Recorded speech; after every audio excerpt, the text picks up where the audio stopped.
Halo, selamat datang di Ruang Ngobrol. Halo. Kali ini masih di Senin yang cerah ini, siang ini. Karena tidak ada chapter baru, Mas Budo ya. Kita akan membahas opening One Piece. Opening berapa? 26 ya? 26.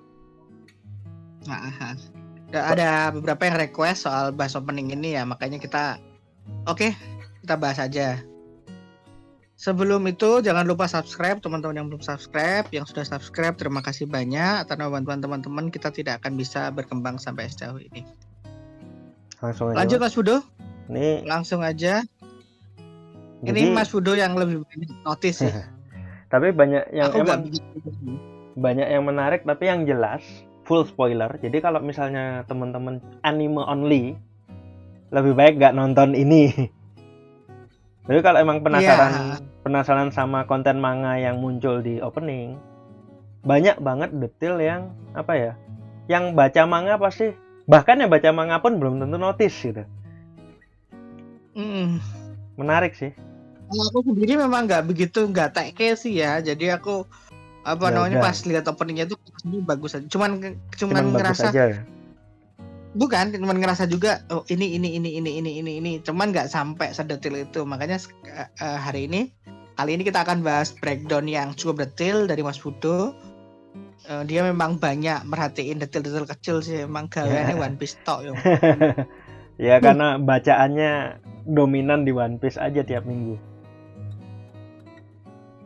Lanjut. Oke, langsung. Ini for obvious reason kita nggak masukin lagunya ya. Jadi kita cuman ngeliatin videonya aja. Nah, mungkin dari sini dulu nih agak kecepatan dikit. Mungkin dari sini dulu. Di bagian ini teman-teman kalau notice, ini tuh adegan dimana Luffy nyebutin impiannya di Thousand Sunny ya kan ya. Nah, yang bikin aku yakin kalau ini kan kadang mungkin teman-teman ada yang nggak notice kalau ini tuh adegan spesifik diambil dari situ. Soalnya ada perban yang sama kayak di adegan anime sama manganya. Perbannya itu masih ada. Jadi ini nggak bener-bener adegannya tuh sama persis diambil dari adegan dari anime sama manganya. Soalnya perbannya juga masih ada. Perban ini loh Mas, ini kan waktu di manga ini kan pas banget abis ngelawan Kaido dan Luffy-nya baru sembuh. Sama baru dihajar sama Nami. Jadi ini ada perbannya nih di sebelah kiri mukanya Luffy. Jadi emang ini adegannya diambil dari waktu Luffy ngumumin memberitahukan impian dia sesungguhnya ke topi jerami. Selanjutnya dibukanya pakai ini. Jadi emang kayak ini tuh adegan ini tuh adalah pembuka final saga buat One Piece. Selanjut. Nah ini banyak detail-detail kecil kalau kalian merhatiin satu-satu. Aku saranin per karakter. Kalau kalian emang niat ya, emang lagi pengen ini. Tiap kalian nge-replay bagian ini itu kalian ngelihat masing-masing karakter. Bagian yang paling kusuka adalah Jinbe sama Sanji ini kayak comparing membandingkan bahwa baju kita sama loh kayak gitu. Ini suka banget ini. Kalau mau ngecek bisa dicek di reelsnya One Piece Fans Club Indonesia di Instagram ya. Ya, kita sempat bikinin bagian ini detail. Jadi Jinbe sama Sanji ini kayak comparing, membandingkan baju mereka. Terus Luffy sama Zoro ngobrol dan kelihatan Luffy ini sepatunya sempat rusak makanya dia, dan sepatu rusak ini juga sempat diambil dari adegan di manga. Ada juga kan bagian di mana sepatunya kayaknya rusak nih gitu. Ya, di komik ada itu. Di mana? Di komik kan? Ada sempat terbangnya enggak. Cuman Luffy sempat mengeluhkan kalau sepatunya rusak ke Vegapunk. Bukan gara-gara aku kok gitu bilangnya. Aku lupa chapter berapa. Tapi itu juga ada sempat dibilang di manga juga waktu duduk kalau nggak salah, waktu duduk sama Zoro. Nanti ada lagi. Nah, di bagian ini tuh Vegastar ya namanya, aku lupa. Itu ngasih lihat awal Egghead, dia bawa kapal Thousand Sunny, yang kemudian dikasih lihat langsung motong ke chopper Luffy sama Jinbe sama Bonnie ini di sini. Mereka lagi makan, ini langsung ngeliatin kalau mereka terpisah di sini. Terpisah sama topi jerami yang lain. Yang topi jerami yang lain ini jalan menuju Egghead. Dan mereka dari caranya ini emang kelihatan kalau dari cara jalan mereka, kita juga tahu kalau apa ya? Sama penggambarannya lah. Kalau tanahnya Egghead ini kayak pulau langit. Mantul-mantul juga. Ini spoiler sih kalau kita bener-bener merhatiin detailnya. Ini kayak kita bisa breakdown cerita Egghead ke depan kayak gimana ya kan. Terus di bagian ini Luffy nemu Iron Giant sama Vegapunk ya kan. Ya ini yang penting sih. Terus ya Iron Giant sama Vegapunk itu adegannya apa, Iron Giant ini nanti bakal mengungkap sesuatu yang besar. Kalau kalian anime only harus banget merhatiin episode ini. Soalnya ada pengungkapan penting di bagian ini. Terus nah ini dikenalin apa namanya? Dikenalin satelit Vegapunk satu persatu. Satelit Vegapunk buat yang nggak tahu, satelit Vegapunk itu cloningannya Vegapunk. Dan bagian yang Shaka sama Lilith ini 01 sama 02 ya, aku lupa nomornya Lilith.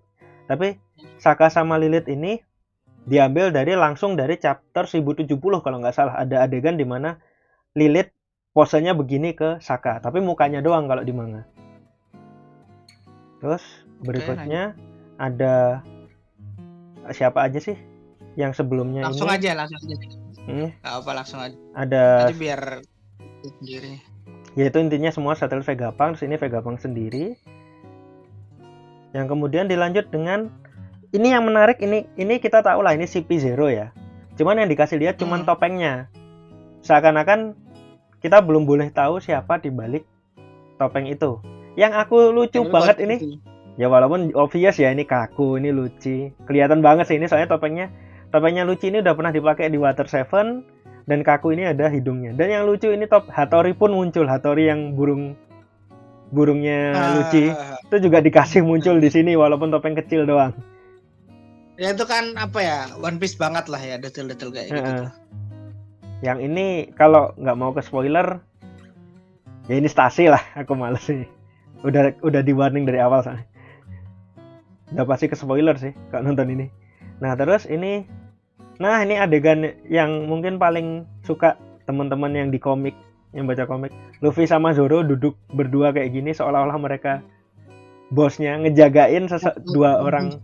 Hah? Like a boss. Iya, seolah-olah mereka yang aku yang berkuasa di sini gitu. Ngejagain siapa aja sih? CP0 pokoknya. Ngejagain CP0 yang pingsan. Kenapa, Mas? Enggak, lanjut aja. Nah, ini berikutnya ada satelit Vegapunk dan Vegapunk. Di sini terus langsung ganti ke kok kecepatan ini. Ganti ke si Sword. Angkatan Laut ya. Angkatan Laut sama Sword. Yang menarik tuh ini Kizaru. Kizaru ini posenya sambil makan mie. Tuh. Lah ya kan di komik juga makan mie terus dia. Dia waktu masuk ke mana? Waktu mau menuju Egghead dia juga makan mie ya kan. Terus ini lainnya adalah Sword. Ada Sword. Terus langsung ganti ke Buggy, Mihawk sama Crocodile yang menjelaskan tentang siapa? Cross Guild. Selanjut. Nah ini terus Luffy breakdown the fourth wall ya, ngerusak layar. Dan ngasih lihat goggles kacamata itu yang juga bakal muncul di cerita. Bakal ada adegan di mana Luffy pakai itu. Terus lanjut, Luffy jadi Giant. Ini ada juga nanti. Nah ini. Ini bakal ada adegan Kobe kabur. Ini bener-bener set from the manga ya. Nah, di bagian ini tuh agak sulit ya teman-teman. Mungkin kalau dari nonton ini aja agak sulit. Mungkin teman-teman lebih baik nonton sendiri bagian ini, di pause dan di zoom. Soalnya ada beberapa adegan beberapa detail kecil yang menarik, kayak ada di mana? Ada logo nikah di adegan-adegan itu, ada kayak logo nikah. Ini agak sulit ngelihat di layar ya. Ada logo Nika, ada logonya Kuma, ada logonya Tenryubito yang cakar naga, bahkan ada siluetnya Saturn juga di sini. Tapi karena ini agak sulit ngelihat di video, saranku kalau mau ngecek beneran, di pause sendiri, terus di zoom sendiri. Selanjut, ini adegan dimana Luffy, Jinbe, sama Chopper diubah umurnya ya sama Bonnie. Nah, yang ini itu, kalau teman-teman ingat, si Atlas, Vegapunk Atlas ini sempat tos sama hologram. Nah, ini kita dikasih lihat dari sudut pandang hologramnya. Hologramnya ya. Terus ini. Sini ada anggotanya Trafalgar Law yang berubah jadi cewek karena suatu buah iblis. Yeah. Terus ada, nah ini Sword. Banget. Ini menarik sih. Kenapa separuhnya berubah jadi berbunga-bunga? Ini kalau teman-teman ingat, gara-gara senjatanya yang dibuat oleh Vegapunk di masa lalu diungkapnya di manga sih. Jadi Vegapunk sempat bikin senjata yang bisa ngubah Messiu peluru gitu, jadi bubuk Messiu bisa numbuhin bunga. Makanya sempat dipakai sama Sword di sini. Makanya bajak laut ini tiba-tiba langsung berbunga-bunga di bagian ini. Terus ini ada Hibari ya. Ini Kujaku kalau nggak salah nama saya namanya. Ada Hibari, yeah. Ada Kujaku, ada Helmeppo sama Gross, anggota Sword ya. Terus, nah di sini langsung ganti. Aku suka banget sih transisinya. Langsung ganti ke Pacifista sama Sentomaru. Terus langsung ganti lagi dari cahaya itu langsung ganti jadi Kizaru. Ini gila, jenius banget sih bikinnya. Detailnya bagus banget. Terus ini adegan Kuma meloloskan diri. Ini kalau nggak salah udah di Kamabaka ya. Kayaknya. Udah kan lari dari, bukan meloloskan diri sih. Di adegan dia lari dari Kamabaka. Iya, dia adegannya pergi dari Kamabaka buat spoiler buat ke Egghead. Terus langsung transisi lagi jadi, wah ini detail menarik sih. Kalau orang nggak ngerti, dia mikirnya loh kok dia tenggelam. Padahal sebenarnya emang dia itu makan buah iblis Sui no Mi. Jadi ini spoiler nggak spoiler gitu. Bukan makan buah iblis ya, dapat kopian buah iblisnya. Ini juga kalau gitu melihat, lanjut aja ke snack, nanti aku akan nambahin dikit ya. Oke. Terus ini Bonnie yang ya dari air lah. Ini kayaknya adegan diselamatin Jinbe ya. Ya pertama kali ketemu di Egghead. Terus lanjut. Nah ini adegan Sentomaru kecil ngelihat cahaya ngelihat kekuatannya. Iya, Sentomaru kecil ngelihat kekuatannya Kizaru. Terus nah ini detail menarik ini yang bagian ini. Kelihatannya Saka kayak di frame jadi traitor ya di bagian ini. Iya, ya. Ini untuk misdirection. Buat yang anime only ini bagus banget, buat seolah-olah Saka yang jahat, padahal ini tuh adegan di mana Saka nemuin orang-orang yang disekap ya. Agensi Purple yang disekap. Suka banget sih aku. Ini adegan ini kayak bikin aku merinding sih sebenarnya opening itu. Bagus banget soalnya. Terus lanjut. Nah, ini juga spoiler banget soalnya tangannya York. Ini tangannya York yang ngelus-ngelus S-Snake ini. S-Snake, S-Hawk sama S-Shark ya ini ya. Lanjut. Ini gila. Nah, oke, lanjut dulu. Oh iya, sama Jewel ini itu Toshi no Mi ya. Jelas. Yang dikeluarin. Jadi kalau misalnya kita ya tahulah teman-teman yang baca komik. Nah, ini bagus banget. Apa, Mas? Saya bentar, aku nambahin dikit ya soal transisi adegan Jinbe tadi. Itu bisa diartikan juga sebagai dual personality-nya para Seraphim ya. Karena kan satunya ceria, jadi mereka itu ternyata tidak melulu hanya bisa diperintah gitu loh. Itu sih. Itu aja sih yang pengen tak tambahin. Oke. Bagian ini juga kayak menegaskan bahwa matanya ini juga kesadaran sendiri gitu. Jadi nggak murni cloning yang cuma bisa diperintah. Dan aku sukanya ada kita akhirnya dikasih emphasis bahwa matanya Seraphim itu memang berbintang. Terus ini, wah ini aku suka banget sih. Wah, ini transisi pakaian-pakaian yang dipakai Luffy dari awal sampai sekarang. Dan kalau teman-teman sadar, ini tuh lantainya juga sesuai sama arc masing-masing. Bagus banget sih. Ini kalau nggak salah Fishman Island ini. Ini Panghazard. Iya, ganti-ganti. Nah, ini Panghazard. Ini Dressrosa. Ini Fishman Island dan seterusnya tuh. Wah. Nah, terus ini udah dari Wano ya Pak ya? Dari Wano termasuk Egghead. Loh. Ini keren banget. Nah, ini spoiler sih ini. Wah, lucu bakal muncul kalau yang anime only mah. Goblok sih. Openingnya maksudnya di awal tuh kita dikasih lihat siapa yang bakal lawan siapa. Topinya cuman topengnya doang, tapi di sini langsung dikasih lihat. Jadi kalau kan, what's the purpose gitu loh, what's the point gitu. Terus ada Kid, transisinya bagus sih. Jadi kelihatan banget siapa lawan siapa tuh nanti yang jadi highlight di arc ini tuh. Yang Kid ini aku agak suka karena ininya nggak kelihatan banget. Ya. Tapi emang yang sang dibikin misterius mungkin ya. Semisteri. Tapi yang lainnya obvious, lawan Teach, Garp lawan Kuzan. Ini Zoro lawan Seraphim Mihawk, terus Luffy lawan Lucci. Emang obvious banget sih, Bang. Nah, ini itu adegan Sabo sama Karasu. Ini sama Karasu ini adegan penyerangan Marijoa. Yang kemudian transisi jadi burung-burungnya Morgan. Duh, aku suka banget sih.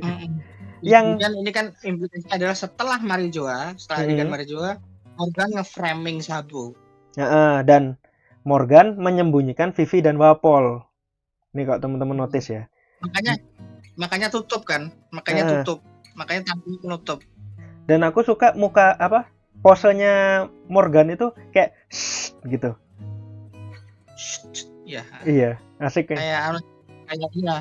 Kayak punya aku ya.